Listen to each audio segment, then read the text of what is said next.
right, you guys, you are taking on way too much responsibility. And guess what? It's flipping exhausting. And I actually don't even have to tell you that.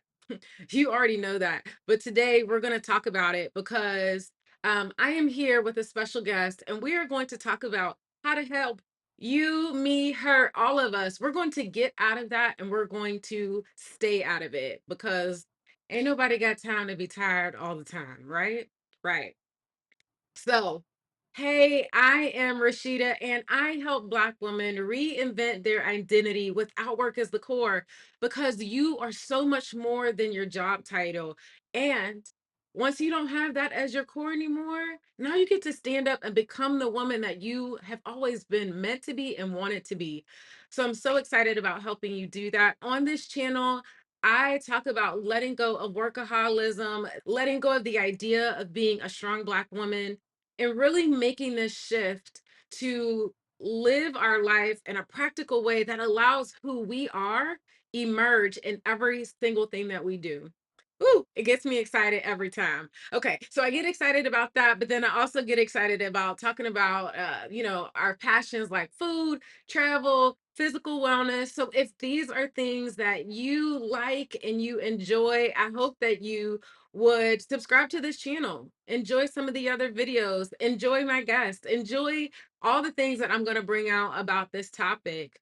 And then actually, I would love for you to also go ahead and check out my friend right here. Let me go ahead and introduce her. So today I am talking with Javonna, and I want to get my notes because I don't want to get anything wrong. I'm going to help you, make this shift. But Giovanna has some really cool ways in helping us make this shift practical as well, because she's a kindred spirit out here helping overwhelmed women get focused and find their flow. Like, instead of just out here being and moving, I like to think of it like the GPS. A lot of us are out here being a little blue dot with no destination. We're just out here bopping around, but today we're going to talk about how we get back to the core of where are we going and how are we going to take ourselves there. And she does it without you even having to quit your job. So, Giovanna, welcome. We're excited to have you here. Thank you. I'm super excited to be here as well. It's so So good. excited. Yes, this is amazing. So, let's go ahead and start with introduce yourself. Tell us who you are, what you do, the good stuff. Okay, the good stuff. So, my name is Javonna May Reese, and I am a former doing the absolute most person. I was a high school principal. I was in education for 20 years, still in education, and I quit my high stress job, sold my house, moved my family to the island of Borneo, my son and my husband, and I'm an international educator now back in the classroom. And I also coach women on how to let go of the hustle and to focus on what truly matters to them so that they can stop pulling their hair out, gaining weight, having an eye twitch Mm. like I did, and just enjoy enjoy their life. You don't have to blow up your life like I did. There are ways for you to, focus and flow where you are, and that's what I help women do now. I love that. Almost every single one of those symptoms that you just said, girl, that was what I was experiencing. And I was like, you know what? This is for the flipping birds. I got to figure out Mhm. how to change this because y'all can't, my body is deteriorating because of what Mhm. the experience that I'm living right now, and I don't want to have that anymore. I want to shift away from that. And so that really brings us to this topic that we're talking about today. Okay, we have had a life of taking on way too much responsibility. I want to first talk about I want to share our experiences of where do we think that came from? I mean, there's this, corporate experience of where we think that came from. And like, where did it come from on our personal level as well? What comes to mind? Well, I think what comes to mind is, as Black women, we are used to from a young age Mm, having that. Black excellence, idea kind of rooted in who we are, trying Mhm. to make the best grades, trying to, be the best, coupled with, just being a person of color and you've got to work twice as hard to get anything and that whole, idea. And couple that with if you have perfectionistic Mm. tendencies, if you are a type A personality, it's easy for you to get into that mode of doing the most. I remember when I was in high school, as soon as I could work, I had like 3 jobs at once. Why? For what? For what? Why did I have 3 jobs? I was working selling Western belt buckles, I was selling shoes in the mall, I was window modeling, I was doing all the things. And so and so it goes way back for me doing the absolute most, which is why I can relate to women who get to this point of being burned out because I wrote the book on it. Mhm, mhm. I get it, I get it. Same here, same here. I remember and it started as a kid. We are bred to be so independent. I remember at 4 years old learning how to iron. I remember at 6 years old taking the bus by myself for the first time. I remember learning how to read a map by myself for the first time at 6 years old. I remember learning how to stand over the kitchen and cook fried chicken wings with grease at 9 years old. And Oh, it's you were funny. doing it. Girl, yes, yes, and then I remember and the funny part, I remember I had a conversation with a group of white people, and at 16, they were still not allowed to cook on the stove. They were cooking in the microwave, and I didn't even know how to be a part of the conversation because that had never been my experience. I had been bred from so young to be responsible, to be dependable, to take on all of this responsibility. And here's the thing, I didn't even know that I was missing out on my childhood until I got older. And so when we think about like when I think about where that taking on more and more responsibility comes from for me, I love my mom, and she probably had it taught to her as well, but we've been passing on this legacy of just doing more and doing more and doing more. So, yeah, all of those things when I was a kid, it continued into high school. I skipped a grade in high school. So I went from ninth grade to 11th grade. And then I went to college a year early. Then I took on a minor in addition to my major. And then when I got to work, I was pushing myself to go faster in my career, like to beat out other people who were getting promoted. It's always this push and it's always this level of responsibility because we've been bred like that since kids, right? So Mhm. I say that to say I think we should also take a second and recognize for ourselves and give ourselves grace today. If we're feeling burnt out, it's not our fault, right? Like we've been bred like this for so long.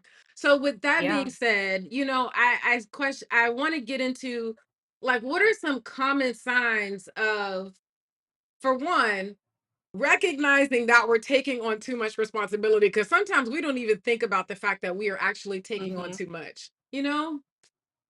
Yeah, for sure. Because when you're in the thick of things and you're in the do mindset, it's it's hard for you to take a step back and really check in with yourself. And by the time you do check in with yourself, it's usually, you've got, like take me for instance, I'm working as a principal, working, hours and hours and dealing with, discipline issues and parent issues and attorneys and board meetings and all of this stuff. And, you look up and your neck is locked up and you've got to get on muscle relaxers because you're like this and you can't turn your neck, or you realize you've got an eye twitch that keeps coming back and your eye won't stop twitching, or when did I gain 15, 20 pounds? What happened here? Mhm. And so, some of the common signs to let you know that something is going on is you're feeling exhausted, not just Mhm. physically exhausted, you're feeling emotionally exhausted. Mhm. You are fatigued because you have been, working too much. And it's particularly bad if you're in a caring field, if you're Mhm. in, education, medicine, social work, something where you're supposed to be pouring out and taking care of other people in addition to taking care of your own family. You're just emotionally Mhm. exhausted. Mhm. And a real sign of that is when you start feeling a lack of empathy. You have Mhm. empathy depletion because you've just Mhm. been giving so much and caring so much. And then on top of that, you have this idea that, like, why am I doing this? Mhm. You have a sense that you're not really making a difference. Mhm. And so all of that together, just, if you can imagine, just pulls you down and Yeah. just adds to that fatigue. Yeah. I want to go back to the first initial physical symptoms that you said, your eye is twitching, you gaining weight. And I want to pause there for a second because a lot of times we think those are a part of just getting older, but it's Mhm. actually your body is trying to tell you, hey, hey, I, I'm trying to talk to you right now. And we're missing it. We're missing it because we think that that's a part of aging, and it's not. That is a part of your Mhm. body trying to speak to you and lovingly say, hey, friend, there's something going on right now, and I need you to take a pause and recognize what's going on. So I just appreciate that you started there because, yes, the twitching, the migraines, the all of those things are the symptoms first and foremost, and then they exasperate, and then they Mhm. move into the burnout, and then they move into the lack of empathy. And the other thing that you said that I love so much, you also said or you said it in your bio, you said without quitting your job. And I want to get into that because a lot of times we think it's our job, and I do think that our job exasperates it. But I have been a corporate professional and I am now an entrepreneur, and I still have times. I am recently coming out of a time where I was allowing myself to get burnt out because I did not pause and hear what my body was saying to me. This is a mindset thing that we have to change. That strongness, that Mhm. taking on too much responsibility. It's not just connected to corporate America. It's this part in us that has to be healed that says your worth doesn't come from that. Stop trying to use that to prove it. I just went on a whole tangent. My question to you is like, how did you recognize that it wasn't about the job? That it was more than just the work that helped you realize there's other things that have to change than just the job. I think it was, and I'm so glad that you went on that tangent because I'm right there with you. And that's kind of a tough pill sometimes for people to swallow, Mm, is our own complicity mm, in getting to the state that we're in. mhm, And for me, what helped me recognize it was, starting a mindfulness practice. mm, I became a certified breath coach, a certified yoga instructor, and I started using those things along with journaling to get in touch with myself. And as I was doing mm, that, I recognized patterns. mm. And so I recognized patterns and I realized I was doing things that ain't nobody asked me to do. I was doing things nobody asked me to do. And for why? And so I realized that I needed to check myself and figure out what my values were, what was important to me, to Mhm, really focus. And so that allowed me to back out of that. And I'll tell you, when I was a principal, I had to help my teachers mhm, with that. That was one of the things that I was really passionate about, was taking care of them and making sure they didn't get to the point of being burned out. And so what that looked like for me was, the day ends at 4 o'clock. The kids have been gone for 30 minutes. I'm on the PA system. Okay, guys, it's 4 o'clock. So we need to pack up and you need to go home to your families. and then and then it looked like me walking around the building and seeing, and I'm like, okay, and they knew I was coming. I'd walk around, I'd have my high heels on, of course, walking through the hallways, click clacking, and I'd see a teacher, over her, and I'm like, "I see you in there," and like, "Okay, okay, I'm leaving, I'm going home." And so, like, I had to force them to get out of the building because some of them would work until like Mhm. 6 o'clock. "School's been Mhm. over for 2 hours. What are you doing? Go home." Yeah. Yeah. Yeah. And we need people like that to remind us, I know you are passionate about your work. I know you're passionate about the mission. I know you're passionate about the impact you are going to make, but you're not going to make any of that impact if you're dead. Right, None of it. right. None of it. And we don't need you to go out like that. We don't need you to be martyred Mhm. on that. Please don't die on us, Ward. We need you. Yes. We need Yeah. you. So please make Mhm. space. We need people who will come back and remind us, yes, there's always more to do. And guess what? There's always going to Mhm. be more to do. So don't let It'll that be there be the tomorrow. reason that keeps you doing more. Because work plus work does not equal freedom. I cannot say Mm-mm. that enough. It does not equal freedom. Mhm. While I know that felt like a tangent, actually, the second question that I had for you is still around that. Like, we have come to find that there are some common things, some root causes and habits that tend to create burnout in us. What are just a couple that you see pretty regularly that you're helping people shift from? Well, one of the main things that I see is, first of all, figuring out what is actually important to you. Mhm. I've found that lots of us are just on this hamster wheel, and we've been on this hamster wheel for a number of years, and we've been on it so long that we've lost touch with our own values. Yeah. And our values, we may not have the same values that we had, 15 years ago when we got into work. Like, what are Mhm. our values right now?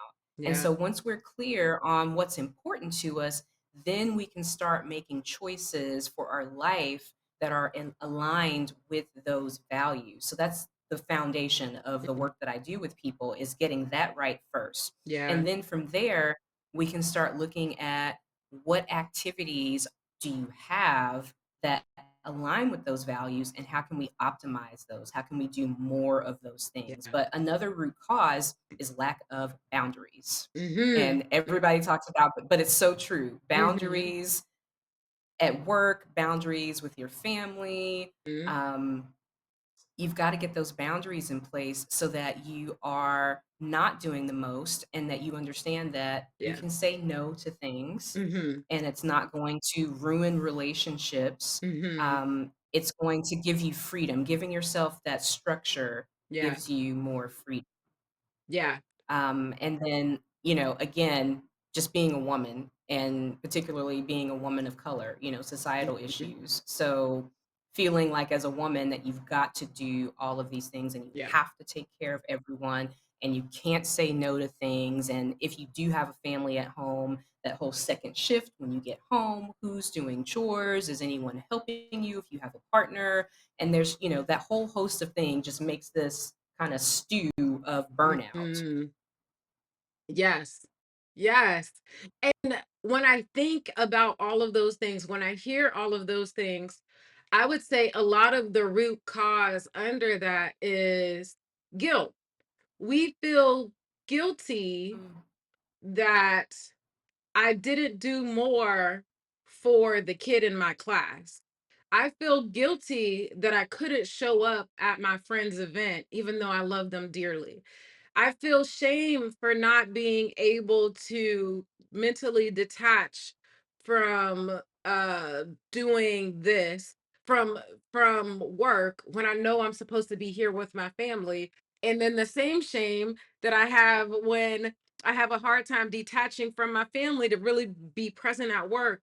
So we have it manifesting in all of these ways that we're trying to do more, more, more, and more, rather than having the boundaries to say, I am not superwoman. I can't do everything.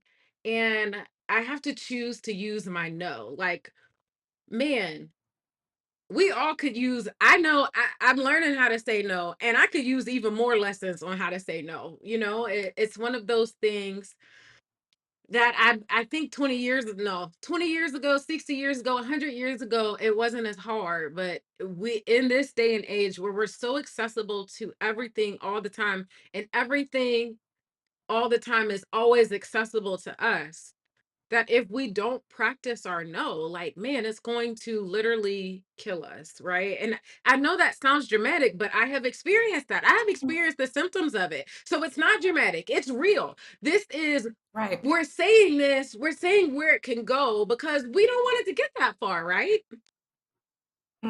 Exactly. Exactly.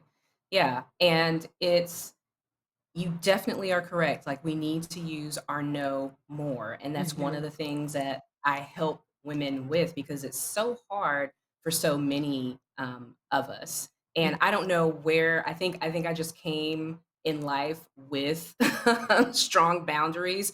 And so it's a matter of when you don't have them with yourself. That's Hmm. another thing, Hmm. is you have to Hmm. be able to tell yourself no, because sometimes it's not other people, it's tied in with what you mentioned, the guilt and the shame Hmm. and the perfectionism, and you are the one who's making you go and go and go. And sometimes you have to say, okay, self, Yeah. I'm not going to do this. I'm Yeah. telling you no. We're going to take a break. We're Yeah. going to reflect. We're going to recuperate and recharge. Yeah. I have to say, when I work with my clients, 9 times out of 10, it's more their boundaries with themselves than with outside Mhm. people. With outside Yeah, people, they're because more we've likely taken to be like, "I don't have time for that." But when it's us, Mhm. we can't talk to ourselves that way. Listen, you need to talk to yourself that way. Mhm. We ain't got time for that self. But we miss that, you know? Yeah. Yeah. Yeah, we end up doing like the absolute most, and there's no one to tell us no, and so we have Mhm. to say no to ourselves. And I Exactly. just had this conversation with my husband like a couple of weeks ago. It's a cycle. Mhm. It's why you have to put strategies in so that you can recognize when you're falling into those Mhm. habits and pull yourself back. And so Exa luckily, I have a partner who will call me on it, and he'll say, Giovanna, sweetie, you are supposed to be doing less, living more, and it looks like you're doing the most right now. What's going on? Yeah. And I'm like, you know what? Good looking out. You're right. Yes, yes. So for all our single people out here that don't have partners, please get yourself a community of girlfriends that's not going to be like, just keep doing Hmm. more. Please, please. If you need a Yeah. community, I'm a single woman over here. Come on over here. Let me tell you, go sit your tail down because you ain't got time for that. I don't have time for that. I love that. So I want to push that even further. I want to step into, what are some of the strategies and some of the practices that you suggest that will help create and sustain those boundaries, that level. I know a lot of people hate the term work life balance. They want to change it to harmony. At the end of the day, it's this feeling in our lives where we can be fully present in whatever we're doing right now without feeling any Mhm. external pressure to do more. Like, what are practices and strategies that will help us do that? Strategies and practices that'll help you do that are checking in with yourself. And Mhm. that looks like pick, starting a mindfulness practice, that looks like journaling, that looks like taking time to be with yourself. Because a lot of Mhm. times when we are in the midst of burnout, it's because we're doing all the things. And when you're doing all the things, there's no time to think about, where am I? Where am I going? And so, starting with that practice is going to help you kind of clear clutter, the mind trash, the chaos, so that you can figure out where you need to go. And then from there, I like planning. I know that you have a planning session that you do. So, I like, planning things out, knowing where I'm going. And that's something that I do on a weekly basis, Mhm. doing it at the beginning of the year and several times throughout the year, just checking Mhm. in with, where am I going to keep myself on track. And then depending on the client, there are different things that they're working on, and so we work on streamlining whatever their processes are. I'm really big on Mhm. systems. Mm, And so your weekly planning is a system, mhm. your meal prep is a system. Yeah. Just getting rid of non-essential tasks and then honing in on the things that are working for you, those high impact activities that align with your values. And then once you have processes in place, you can check in to ensure that you're keeping up with those processes and turning them into habits. And mindset work is a big part of that. Yeah. Yeah. When you say all of that, the one of the things that comes to mind, and I say this pretty regularly. I know we all like to go with the flow, but that going with the flow, that river is taking you down into an ocean you don't want to be in. I'm gonna need you to get a paddle and start being intentional about where you want to go, friend. Because going with the flow is taking you where you don't want to be. Choose your flow. Mhm. Choose your Mhm. flow, Mhm. and so I Yeah. love these practices because everything that you said was around being intentional in how you use your time and how you use your energy, how you show up so that it doesn't just disappear. Because guess what? You're not going to get that Mhm. time or that energy back. If you're not intentional Right. with it the first time, it's gone. It is gone. And Mhm. before you know it, you're Mhm. at the end of another year and you're like, where did the year go? I'm still in the same place that I was before, or I'm in some other godforsaken place that I don't even know how I got here because you follow the flow. Let's bring it back, Right. you Right. know? Yeah. So I love that. Yeah. I Structure love gives you freedom. Structure gives you freedom. it does. It does. What a good message. Structure gives you freedom. That could be a whole nother talk, girl. We don't have to get back on just to talk about that. Yes. Yes. I love it. So I know in this context, in this topic for you, you specifically talk about it around educators because that is the world that you came from. But what is the main thing that that you like to help educators do to make that shift? The main thing that I like to do to help educators make that shift is I like to get them to think about what they want their legacy to be. Because Mm, honestly, that's what made me make a true shift when I decided to leave everything and try a different way of living. I When I moved abroad, I had been thinking about moving abroad for a couple of decades. I come from a military family, so I lived in mm, Germany when I was a kid and went to an international school, and I knew I wanted to go back at some point. mhm, And work just kept getting in the way. mm, Work, work, work. I was a teacher and I was thinking about it, and then I got my first promotion, and then mm, clink, clink, golden handcuffs.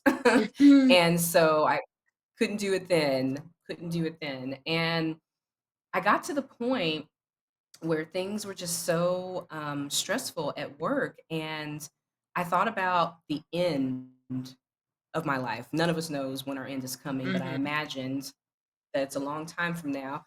And I'm lying in bed. And what are the things that I want to be proud of? And what are the things that I don't want to regret? And mhm, so I started really thinking about those things. And that's what I talk to my clients about as mhm, well is what is it that you want to look back and know you did that? And mhm, what is it that you want to look back at and not feel a tinge of sadness about? mhm. Even here on the island of Borneo, I just had this conversation with a male teacher in my office who's doing the absolute most. And we had this conversation, like, Mhm, when you are on your deathbed, you are not going to be sad that you took time off when you were ill and needed to go to the hospital rather mhm. than staying and pushing through for the kids. They'll be Right. okay, I promise. Mhm, mhm, mhm. Yeah. Yeah, Yeah. And yeah. giving ourselves that space to say, you know what? maybe if I tried this a little bit differently, it might actually work out better, not just for me, but for them too, you know? Yes. Yes. I love that so Yeah. much of your message. One of the things that got me excited about having you here was you talking about how you want to empower educators to be able to still be an educator, but do that from anywhere in the world. Like most most of us can't think of our job outside of the little box that our company put it in. But specifically for educators, because we've tied it to our community so much. But there's something you found this bigger, beautiful. I don't want to say it's not so much that it's bigger or beautiful, because that's not what it is. And not everybody will want to move abroad, but Mhm. you've opened this up as a possibility. Like I find that exciting. And I would imagine, how did you come across that as even knowing that this could be a thing? Well, part of my doing the absolute most is I'm a jack of all trades, and I'm always researching. Seriously. Yeah, so you heard my three jobs in high school story, so it didn't stop there. I graduated from high school a year early, went straight to college, got a degree in journalism, was a print journalist before I became an educator, and one of the things that I looked into as an educator was how could I take this abroad? And that really got on my radar through a feeling of jealousy Mm, because I remember being a teacher, and there was another teacher on the campus who earned a Fulbright scholarship and was mm, going to teach in Nepal. And so she and her whole family went to Nepal, to teach, and I remember being happy for her, but also this feeling like, "Oh, I wanna do that." And at the mm, time, I was married to a different person, and it wasn't on the table in that mm, relationship, and I mhm, just remember thinking, "Man, I just really wanna do that." And then, that relationship ended, and I was researching it. I went to a mm, conference and learned all about what the different options were. And then came the promotion. mm, And then I became and I was promoted to an assistant principal. And so I'm working, working, working. And that's where the bulk of my stress came from because mhm, being an assistant principal is like being a DA. It's like being a police officer. It's stressful. And so I was looking at becoming an international administrator. And so I was in the process of doing that when I was promoted to head principal. And so mhm, again, even more responsibility, more money, bought a house and all of that. And all these things are telling you you've got a good job and you've made it and all of that. But there was something inside of me that kept looking out there, yeah, wanting to explore, wanting to educate, outside of my community, see the world, travel, give my son the experience of yeah, traveling and seeing the world and going to school with people different from him. And I had remarried, and my husband is a remote worker. mm, So he said, what are we waiting for? mm. And I said, "You know what? What are we waiting for?" Come on, And so here husband. we are. Yes. Come on, husband. Yes. I love it. I love it. That's so exciting and so refreshing, because more often than not, our partners, our friends, our family are the ones that say, "Oh, just stay a little longer. Just wait until you have the Mhm. next job. Just wait, just try something Retirement. different." Right. They're the Mhm. ones who, with the most affection, they're trying to protect us, but sometimes they hold us back. So I love that your husband was able to stand in that gap and encourage you to take the leap. So beautiful. That being said, I know that you help other people take the leap, and I know that you give them different topics and strategies, career mindfulness and boundaries. You give them all of these tools and resources to start making the shift right now through your newsletter. And I imagine you also give them resources to make the leap as well. Tell us a little bit Mhm. about your newsletter and how they can get on it. Yeah, so my website is javonnamaries.com, and you can join the community there. And my newsletter comes out once a week, and in it, I have strategies to help you hone in on values, strategies for you to put boundaries in place, mindfulness tips. I'll release breathwork exercises, Mm, meditations, things of that nature, and so it's really a way to have a little bit in your inbox weekly to kind of help you start to make that shift. Because again, I don't encourage people to necessarily leave everything and move abroad. If you want to do that, I can help you with that. But the most important thing is to get yourself in line with your values and your boundaries and your systems even before you make a career change, because here's the mhm. thing, wherever you go, there you are. So if you're trying to leave your job because Mhm. it's stressful and go across town, across the world, you're still taking all of those bad habits. If you're doing the most in Texas, you're going to do the most in Paris. If it's not just going to disappear. And so I'm really passionate about helping women recognize that and to eliminate the things that are sucking away their energy and to allow them to feel that release so that they can start living a fuller life. Yeah, I love it. You're right. If you did it here, you're gonna do it there. That is Mhm. that that's a drop the mic right there. Come on. Like, this is why we're doing this mindset work, because we don't want our problems. We don't want our trauma. We don't want our pain to follow us. We want to heal from it so that we can move forward from it. And that is a lot of what I talk about in my program, called Meant for More. Because at the end of the day, your job title does not define you. Being a strong Black woman is tiring you out. It's making you exhausted. Trying to do more, working harder. I'm gonna say it again, working harder, work plus work does not equal freedom. So how do we create freedom even in the space that we're in, so that the next time we make a move, we can actually embody it from within ourselves? And in my program, I take you through 4 different phases of helping you do that. And it starts with reinventing who you are without work as the core. Then really getting into, who am I without it? Let me dream about, what does my life actually look like when it's not just about work anymore? And then actually taking those dreams and becoming them, embodying them.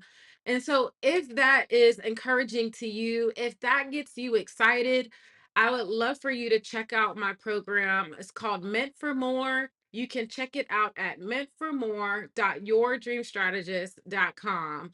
And I would love to talk to you because, as you can see, both and I, even though we've come from different backgrounds, mine is corporate America, entrepreneurship, and Giovanna's is education and entrepreneurship.